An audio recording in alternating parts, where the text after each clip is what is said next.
As a mom, I want my daughter to be the best in everything. Sa studies, school clubs, music, arts, even dancing.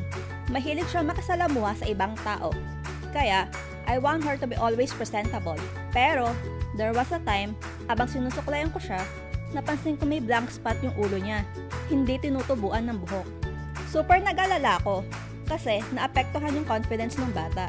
Nag-research ako at naghanap ng iba't ibang produkto para lang gumaling yung blank spot. Ang dami ko nang na-try, pero wala pa ring effective. Buti na lang, natuklasan ko itong Moringa O2 Herbal Therapy Oil. Nilalagay at minamassage ko sa scalp niya, especially sa blank spot every morning, pagkatapos maligo at sa gabi bago matulog. After a few months of continuous use, tumubo na yung buhok niya. Hindi na siya nahihiya. Bumalik na ang dating sigla niya. I'm Opalyn Tagle.